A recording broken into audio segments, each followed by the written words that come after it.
예, 할렐루야.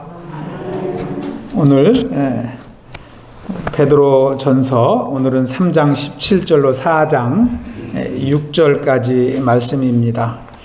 우리 4장 1절로 6절까지만 함께 읽어보겠습니다. 4장 1절로 6절까지 말씀. 그리스도께서 이미 육체의 고난을 받으셨으니 너희도 같은 마음으로 갑옷을 삼으라. 이는 육체의 고난을 받은 자는 죄를 그쳤음이니 그 후로는 다시 사람의 정욕을 따르지 않고 하나님의 뜻을 따라 육체의 남은 때를 살게 하려 함이라. 너희가 음란과 정욕과 술취함과 방탕과 향락과 무법한 우상숭배를 하여 이방인의 뜻을 따라 행한 것은 지난 때로 족하도다. 이러므로 너희가 그들과 함께 그런 극한 방탕에 다름질하지 아니하는 것을 그들이 이상히 여겨 비방하나 그들이 산 자와 죽은 자를 심판하기로 예비하신 이에게 사실대로 고하리라. 이를 위하여 죽은 자들에게도 복음이 전파되었으니 이는 육체로는 사람으로 심판을 받으나 영으로는 하나님을 따라 살게 하려 함이라. 아멘. 사순절을 이제 보내고 있습니다. 특별히 사순절 기간 동안 베드로전서 말씀을 묵상하는데 말씀이 고난에 대해서 계속해서 이어지고 있습니다. 어느 시골의 한 자매님이 신앙생활을 하면서 믿음으로 살았지만 살림이 힘들고 또 삶이 힘들어서 늘 어렵게 살고 있었다고 합니다. 하루는 그 자매님이 잠을 자다가 꿈을 꾸었습니다. 꿈을 꾸었는데 이제 자기가 십자가를 지고 가는 거예요. 십자가를 지고 가는 꿈을 꾸었습니다. 그런데 십자가를 지고 한참 가는데 예수님이 탁 나타나셨어요. 이 자매님이 예수님을 보자 뭐라고 말을 했을까요? 주님 너무 힘듭니다. 삶이 너무 힘들어요. 그런데 십자가는 왜 이렇게 무겁습니까? 예수님은 목수신데 제 십자가를 좀 잘라주시면 안 되겠습니까? 예수님께 부탁을 드렸어요. 꿈속에서. 예수님이 긍휼하신 마음으로 이렇게 자매님께 다가오시더니 십자가를 잘라주셨어요. 다시 그 십자가를 지고 가는데 약간 가벼운 것 같지만 아직도 너무 무거운 거예요. 그래서 다시 부탁했습니다. 예수님, 제 십자가가 아직도 무겁습니다. 좀 더 잘라주세요. 또 잘라줬습니다. 아직도 무겁습니다. 좀 더 잘라주세요. 예수님은 이 자매님이 원하는 대로 계속 잘라주셨어요. 몇 번이고 반복해서 십자가를 이제 자르고 난 후에 자매님이 그 십자가를 지고 보니까 이제는 좀 질만해요. 그래서 그 십자가를 열심히 지고 앞을 향하여 쭉 갔습니다. 그런데 한참 가다가 보니까 강이 딱 나타나는 거예요. 강이. 근데 그 강이 보니까 요단강이었어요.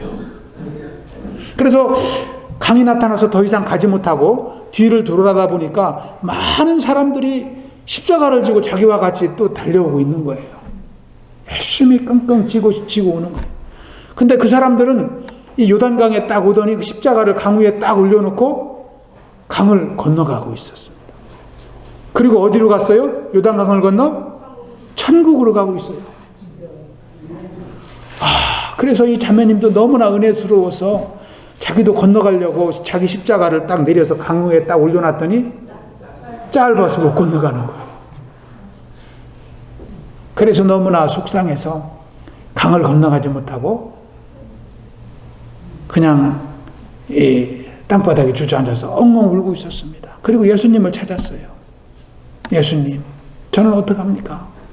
하고 주님을 부르고 울다가 잠에서 딱 깨어났어요. 잠에서 깨어났는데 그때 주님의 음성이 들립니다. 누가복음 9장 23절입니다. 아무든지 나를 따라오려거든 자기를 부인하고 날마다 제 십자가를 지고 나를 좇을 것이니라. 그 음성이 딱 들려오는데 꿈속에서 자기가 십자가를 자른 그 생각이 나면서 너무나 회개가 되는 거예요. 그러면서 아멘 아멘 하고 주님 제가 참 회개합니다 하고 아멘 아멘 하고 주님께 응답했다고 합니다. 참 고난은 우리에게 참 힘듭니다. 그런데요, 주님은 우리에게 생명의 기쁨을 주시기 위해서 고난도 주십니다. 이 고난과 주님의 생명은 뗄 수가 없습니다. 예수님이 고난을 통해서 영생을 우리에게 선물하셨기 때문입니다.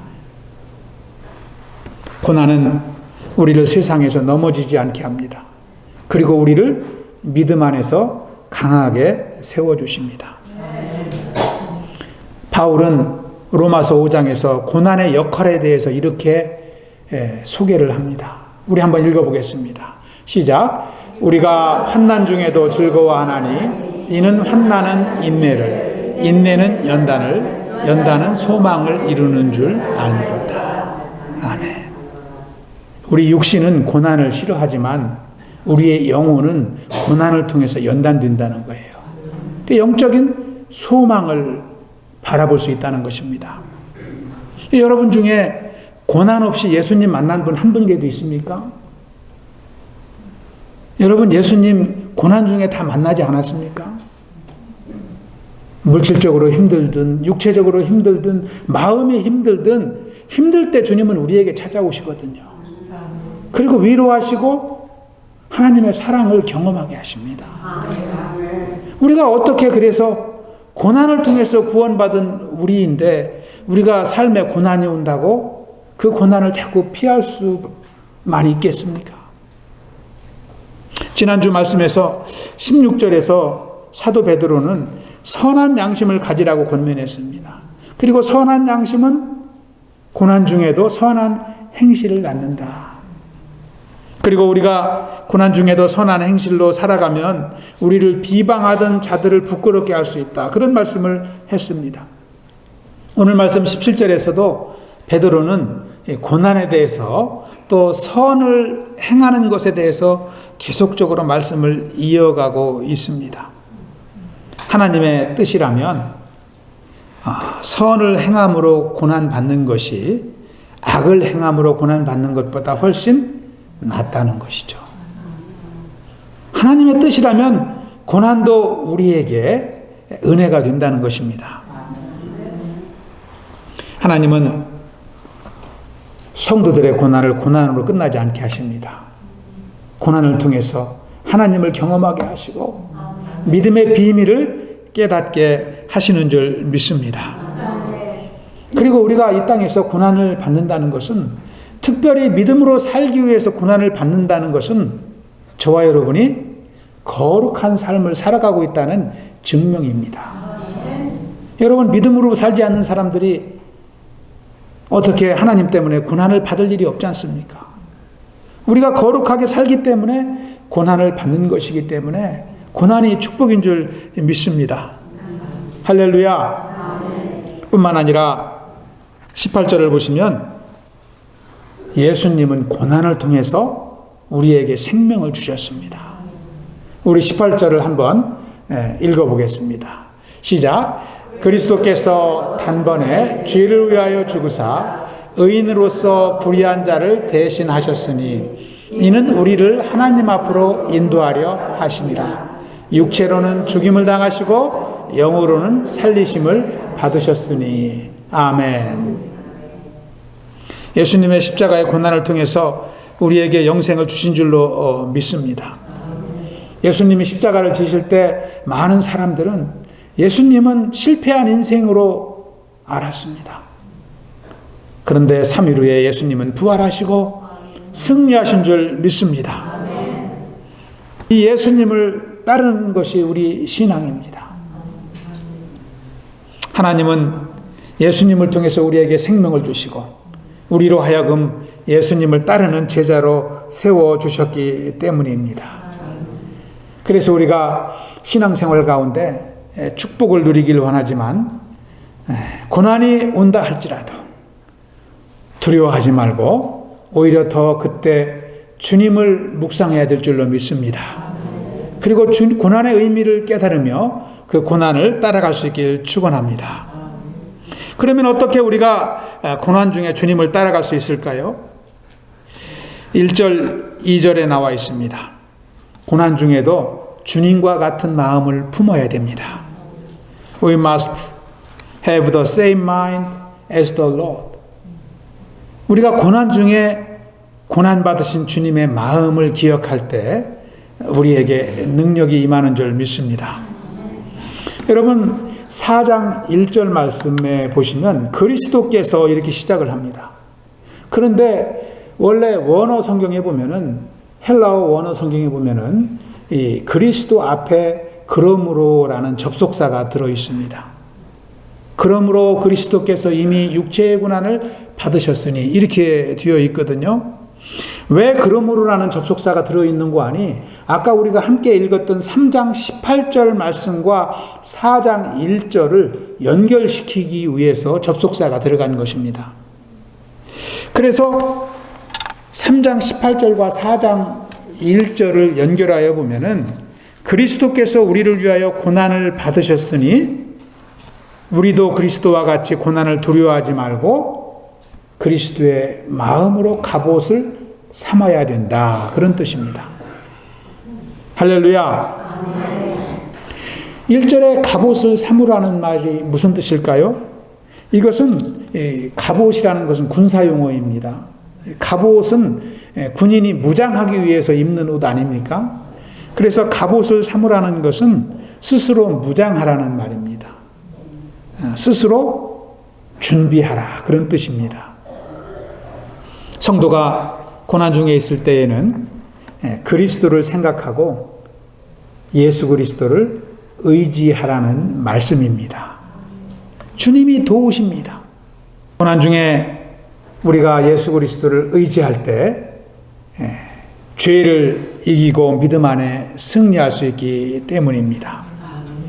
또 2절을 보시기 바랍니다.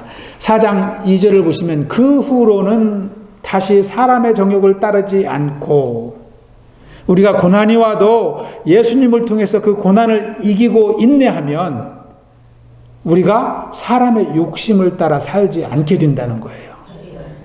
믿음으로 승리한 것이죠. 그리고 하나님의 뜻을 따라 육체의 남은 때를 산다는 것입니다. 무슨 말입니까? 우리의 남은 인생을 하나님과 동행하며 살 수 있다는 것이죠. 참 중요한 말씀입니다. 이와 같이 우리가 주님 안에서 올바른 회개는 우리의 삶을 변화시킵니다. 영적인 지경을 넓게 하고 믿음의 깊이를 깊게 해서 고난이 와도 하나님을 따라가는 그런 믿음의 소유자로 우리를 인도하여 주신다는 것입니다. 바울은 예수 그리스도를 통해서 구원을 받고 또 주님의 일꾼으로 살았습니다. 그는 예수님 안에서 변화된 자신의 삶을 이렇게 고백합니다. 갈라디아서 2장 20절을 우리 함께 한번 읽어보겠습니다. 시작. 내가 그리스도와 함께 십자가에 못 박혔나니 그런즉 이제는 내가 사는 것이 아니요 오직 내 안에 그리스도께서 사시는 것이라. 이제 내가 육체 가운데 사는 것은 나를 사랑하사 나를 위하여 자기 자신을 버리신 하나님의 아들을 믿는 믿음 안에서 사는 것이라. 아멘. 저와 여러분이 믿음 안에 인내로 승리하면 내 안에 예수 그리스도께서 사신다는 것입니다. 할렐루야. 아멘. 저와 여러분이 고난 중에도 바울과 같은 고백이 있길 축원합니다. 그러면 그리스도의 마음은 구체적으로 무엇일까요? 그리스도의 마음으로 갑옷을 삼으라고 그랬는데 예수님의 마음은 여러 가지로 표현할 수 있지만 빌립보서 2장에 보시면 사도 바울은 성도들을 향하여 서로 겸손하여 나보다 남을 낮게 여기라 그렇게 말씀했거든요. 나보다 남을 낮게 여기라. 이게 무슨 마음일까요? 겸손한 마음입니다. 겸손입니다. 겸손. 그러면서 빌립보서 2장 5절에 보면은 너희 안에 이 마음을 품으라. 곧 그리스도 예수의 마음이니. 그러니까 예수님의 마음을 한마디로 요약한다면 겸손입니다. 하나님의 아들이시지만 겸손하게 이 땅에 오시고 끝까지 순종하심으로 생명의 열매를 맺어주셨기 때문입니다. 그런데 이 마음이라는 단어가요, 영어 성경에 보면은 NIV 그 밑에 있습니다. Your attitude 이렇게 나와 있습니다. attitude로 나오거든요. mind라고 되지 않고 attitude. Your attitude should be the same as that of Christ Jesus. 그러니까 우리의 삶이 참 그리스도의 마음을 닮아가야 된다. 그러니까 우리의 삶이 겸손해야 된다는 것이죠. 우리가 겸손할 때 주님을 닮아간다는 것입니다. 저와 여러분이 고난 중에 더욱 겸손할 수 있길 축원합니다. 제가 몇 년 전에 그 어려운 가정을 도와주는 그러한 방송이 있어서 들은 적이 있습니다. 어려운 가정 문제를 상담가와 이렇게 상담하면서 그 가정의 문제를 이렇게 카운셀링하는 그런 방송이 있거든요. 그 방송을 들었는데 한 5년 된 가정입니다. 결혼한 지 5년 된 가정입니다. 남편은 직장 생활하고 아내는 가사 일을 돌보는 그런 가정이에요. 남편은 직장 생활을 하고 퇴근하면은 퇴근해서도 아이들과 놀아주고 집안 청소도 하고 이게 가사 일을 도와줍니다. 부인은 직장 생활 했었는데 자녀를 출산하고 나서부터는 이제 직장을 쉬고 집안일만 하고 있습니다. 남들이 보기에는 참 평범한 가정이잖아요. 평범한 가정이고 행복한 가정입니다. 그런데 이 가정이 문제가 있어가지고 가정 상담가에게 상담하러 온 거예요. 그 얘기를 좀 들어보니까 무슨 문제가 있는지 아내는 늘 남편에게 불만이 있어요. 내가 이러려고 시집을 왔나? 그러고 늘 불평이 있어요. 남편이 그렇게 직장 생활도 잘하고 집안일도 잘 도와주는데 이상하지 않습니까? 그래서 그 가정을 상담가와 이렇게 오픈하고 상담을 했는데 상담가의 결론이 이렇습니다. 문제가 누구에게 있을까요? 남편에게 있을까요? 아내에게 있을까요? 남편, 아내, 아내가 압도적으로 많네요. 문제는 남편에게 있었어요. 남편에게. 왜 그러냐면 남편이 직장일도 열심히 하고 또 집안에서 아이들과도 놀아주고 집안 청소도 하고 일을 많이 도와주지만 한 가지 빠진 것이 아내의 마음을 알아주지 않는 거예요. 아내의 마음을. 그것이 상담가가 지적한 문제입니다. 옛날에는 가정이 문제 있다면 남편이 알코올 중독이나 된다든지 맨날 허구한 날 술만 드신다든지 아니면 바람을 피운다든지 아니면 노름을 해서 가정 가사를 탕진한다든지 이래야 가정이 문제 있는 가정인데요. 오늘날은 그렇지 않습니다. 서로의 부부간의 마음을 알아주지 못하고 살면 그것이 가정에 금이 가는 원인이 된다는 거예요. 이 마음을 알아주는 것이요. 아이들하고 놀아주는 것보다 중요합니다. 아내의 마음을 알아주는 것이 청소하는 것보다 중요하다는 거예요. 아내도 마찬가지죠. 아내도 직장에서 고생하는 남편의 마음을 알아주는 것이 더 중요하다는 거예요. 맛있는 반찬으로 식사를 대접하는 것보다 더 중요하다는 것입니다. 이렇게 부부간에도 서로 마음을 알아야 가정이 행복하고 서로 신뢰가 쌓인다는 것입니다. 여러분 신앙생활도 마찬가지입니다. 갑옷으로 그리스도의 마음으로 갑옷을 삼으라고 했잖아요. 우리가 신앙생활하면서 예수님의 마음을 알아들이지 못하고 맨날 주님 제 마음만 알아주세요 하고 기도한다면 우리의 신앙이 성장할 수가 없는 거예요.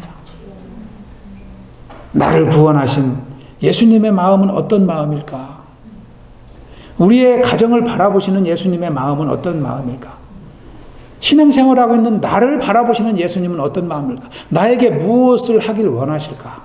이렇게 주님의 마음을 알아들일 때 주님과 나와의 관계성이 회복이 되고 영적 성장을 이루게 되는 줄로 믿습니다.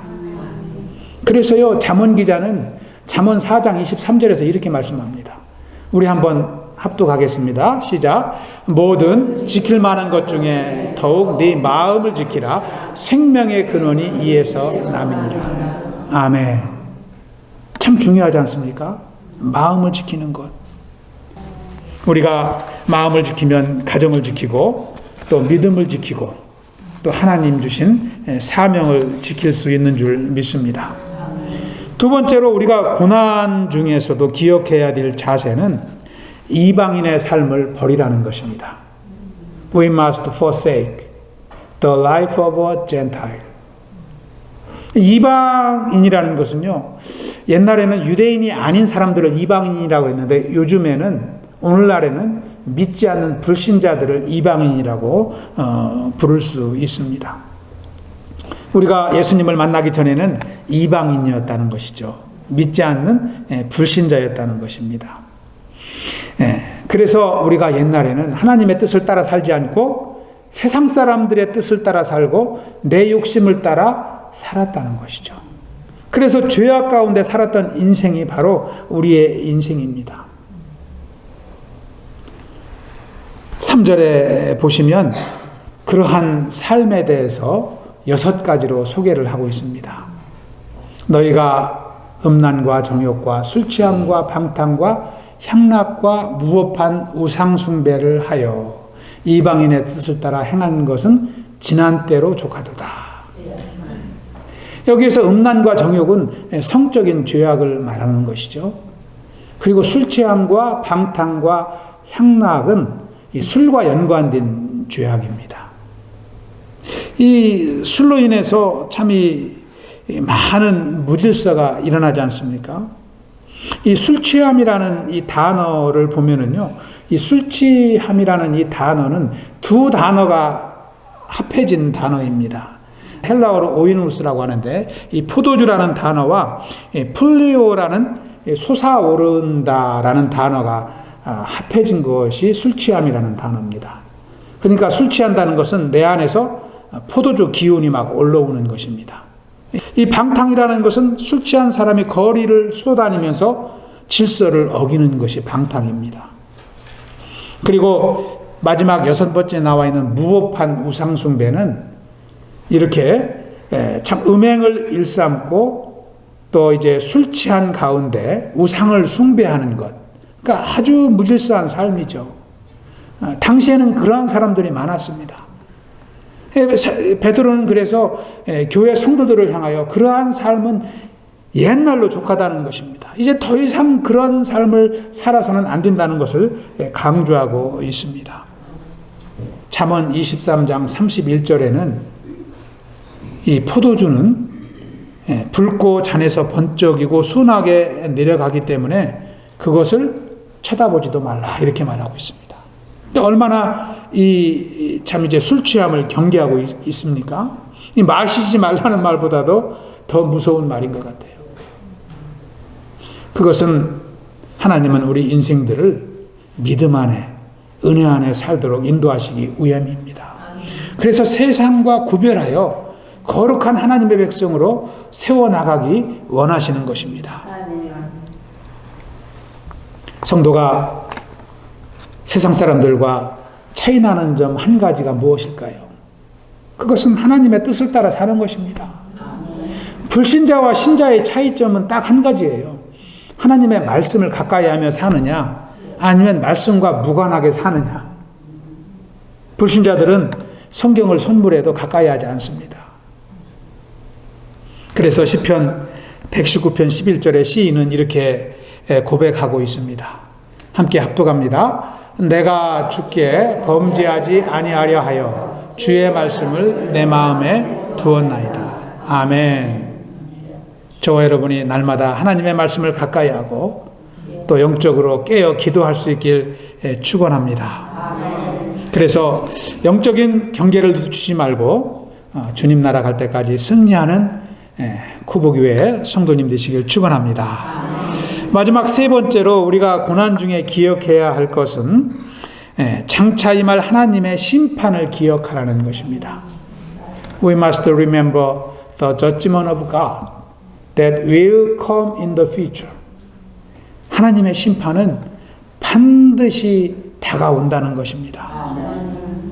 우리가 믿음으로 살면서 당하는 어려움 중에 하나는 믿지 않는 자들의 이제 비아냥거리입니다. 우리를 비방합니다. 우리를 조롱합니다. 오늘 말씀해 보면은 베드로는 그것을 말씀하고 있습니다. 4절에 보면은 이러므로 너희가 그들과 함께 그런 극한 방탕에 다름질하지 아니하는 것을 그들이 이상히 여겨 비방한다. 옛날에는 함께 막 즐기고 놀았는데 이제는 구별되어 거룩하게 사는 것을 이상하게 여기고 비방한다는 거예요. 그러니까 우리가 믿음 생활을 하려면 그런 비방과 조롱을 감수해야 돼요. 그렇지 않고 우리가 구별된 삶을 살 수 없어요. 친구가 떨어져 나가는 그 아픔을 이겨야지 하나님과 가까워진다니까요. 세상 것 다 옛날같이 취하고 즐기면서 어떻게 하나님과 동행할 수 있습니까? 하나님은 새롭게 믿음 안의 성도들을 친구로 세워주십니다. 그리고 성령께서 우리의 친구가 되어주시고 우리의 인생을 동행하여 주시는 줄 믿습니다. 우리가 그들이 조롱해도 조롱에 넘어가지 않는 이유가 한 가지 있습니다. 5절에 나와 있습니다. 5절을 한번 읽어보겠습니다. 시작. 그들이 산자와 죽은 자를 심판하기로 예비하신 이에게 사실대로 고하리라. 사실대로 고한다는 것은 자신들의 죄를 하나님의 심판대 앞에서 고할 날이 온다는 거예요.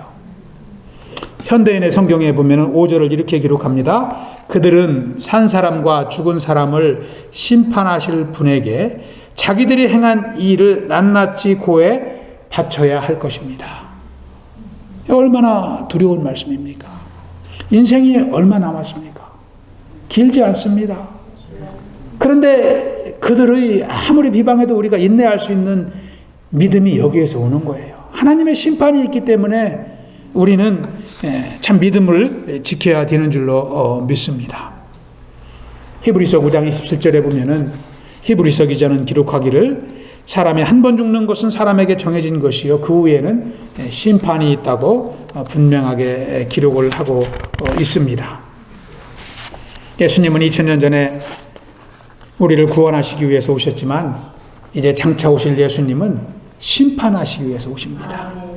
우리는 심판의 주님을 참 이제 두렵고 떨림으로 의지해야 될 줄로 믿습니다. 성경은 요한복음 3장 18절에 보면은 믿지 않는 자들은 이미 심판을 받았다고 기록을 합니다. 그를 믿는 자는 심판을 받지 아니하는 것이요 믿지 아니하는 자는 하나님의 독생자의 이름을 믿지 아니하므로 벌써 심판을 받은 것이니라. 요한복음 3장 16절은 독생자를 보내주신 목적을 말하잖아요. 하나님이 세상을 그처럼 사랑하사 독생자를 주셨으니 이는 저를 믿는 자마다 멸망치 아니하고 영생을 얻게 하려 하심이라. 사람들은 이 말씀만 좋아해요. 3장 18절은 잘 몰라요. 믿지 않는 자는 이미 심판을 받았다는 것도 알아야 됩니다. 이 복음은 이 두 가지가 복음입니다. 그래서 하나님은 예수님을 통해서 육으로 죽었던 저와 여러분을 구원하시기 위해서 복음을 선포하셨습니다. 우리 마지막 6절을 함께 읽어봅니다. 6절 말씀 시작. 이를 위하여 죽은 자들에게도 복음이 전파되었으니 이는 육체로는 사람으로 심판을 받으나 영으로는 하나님을 따라 살게 하려 함이라. 아멘. 할렐루야. 오늘 말씀을 정리합니다. 뉴질랜드에 가면은 닭처럼 날지 못하는 새가 있다고 그래요. 여기 사진에도 나옵니다. 이 뉴질랜드에 날지 못하는 새예요. 이 5종류가 대표적인 새가 있다고 합니다. 이 뉴질랜드의 상징이라고 합니다. 근데요, 이 새들은 공원에서 또 이렇게 새가 있는 곳에 사람들이 너무나 다정하게 보호해주고 또 먹이를 주고 늘 먹이 주고 뭐 가서 벌레를 잡아먹을 일이 없어요. 친절하게 하기 때문에 날질 않고 늘 땅에서만 산다고 그래요. 그러다 보니까 날개가 있어도 쓰지 못하는 날개가 되어버린 거예요. 너무나 편한 삶을 살고 있죠. 새들이요. 여러분, 이 새가 부러우십니까? 새가 날아다니는 것이 고난입니까? 아니면 축복일까요? 나르기 위해서는 힘을 좀 써야 되지만 나르면 온 세상을 보고 시원한 바람도 쐬고 다른 곳에도 가보고 얼마나 좋습니까? 그런데 너무 편하게 사는 거예요. 힘쓸 일이 없습니다. 여러분, 우리 신앙 가운데 이렇게 새와 같이 늘 편안한 일만 있으면 좋을까요? 고난이 없이 그냥 늘 평탄한 길만 있으면 좋겠습니까? 물론 그 고난 가운데 평안을 위해서 우리는 주님 앞에 나옵니다. 그것은 사실입니다. 그런데요, 우리 인생길에 늘 축복만 있고 고난이 없다면 우리는 안일에 빠져버립니다.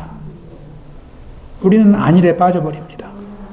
힘이 없는 무능력한 인생으로 변해버릴 것입니다.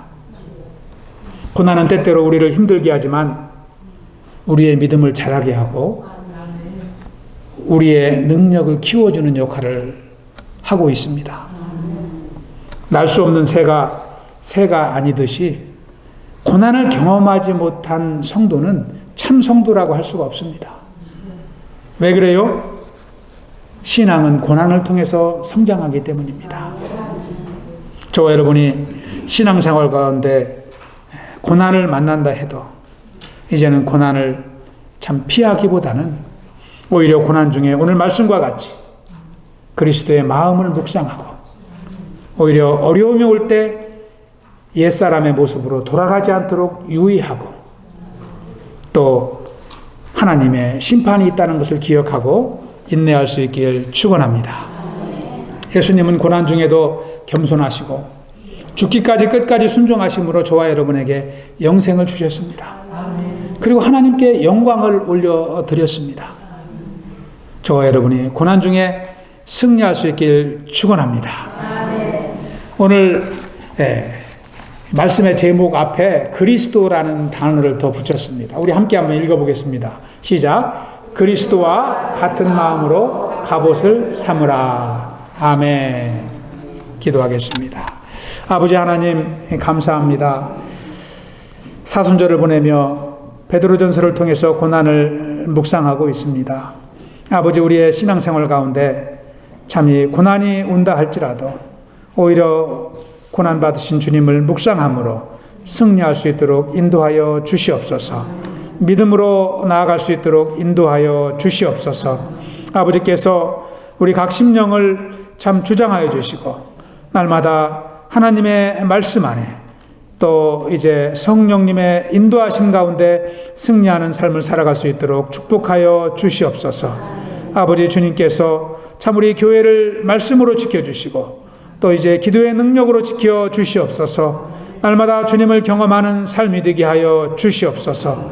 교회를 통하여 참 복음이 전파되며 생명의 열매 맺는 귀한 역사를 감당할 수 있도록 인도하여 주시옵소서. 감사하오며 예수님 이름으로 기도하옵나이다. 아멘.